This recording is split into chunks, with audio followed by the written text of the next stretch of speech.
नमस्कार प्रणाम। हम बीनाश्री और अहाँ समस्त मिथिलावासी के मिथिलांचल के हम प्रणाम करै छी और गोर छू के गोर लागै छी। तऽ आइ जे छै बेटी विवाह गीत लऽ के एलहुँ हन अहाँ सबके बीच फेर। तऽ चलू अपने सबके जे छै बेटी विवाह गीत सुनाबै छी।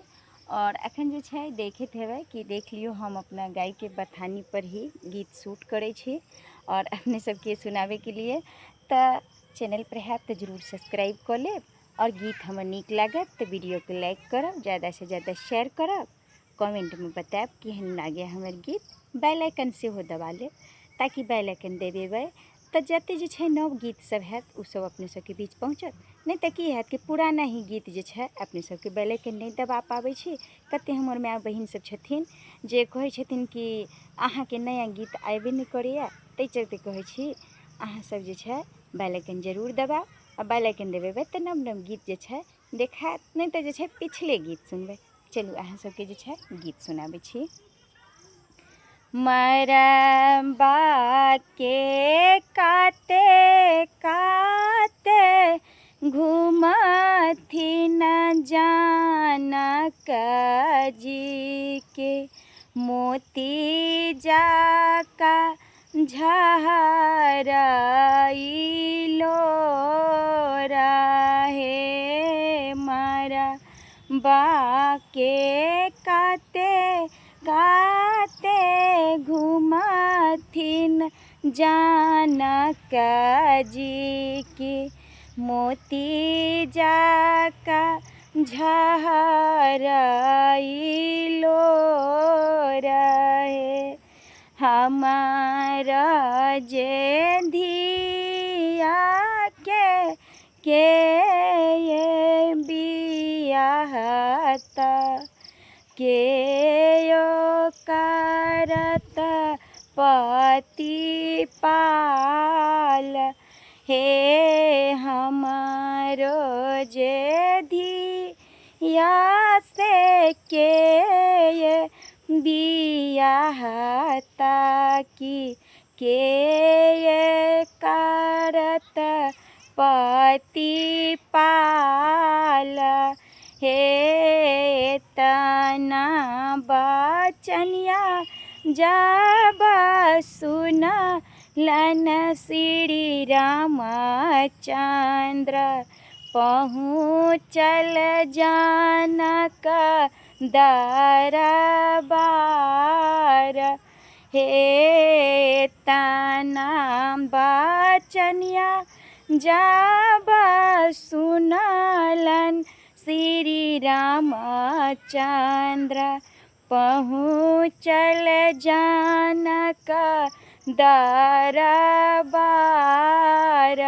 हे अहाँ के बेटी से हम ही बियाहब, हम ही करब पति पाल। हे अहाँ के बेटी से हम ही बियाहब, हम ही करब पति पाल। हे देहरी बैसल तू ही आमा, सुनए ना से मोती झाका झरइलो रहे। देहरी बैसल तो ही आमा, सुनए ना से कथी लागी बेटी भेल जवान। हे कटोरे कटोरे दूध पिया का बेटी के पोसली, बेटा से अधिक दुलार है। कटोरे कटोरे दूध पिया का बेटी के पोसाली, बेटा जाका केली हम दुलार हे। सोनमा जे रहता बेटी तोरी के गारहिता, सोनमा जे रहता बेटी तोरी का गारबिता, सेनुरा फेरल नहीं जाई हे। सोनमा जे रहता बेटी तोरी के गारबता, सिंदूरा फेरल नहीं जाई हे। लरला जे रहता बेटी फेरी से बियाहिता, बेटी के बियाह लो न जाई हे।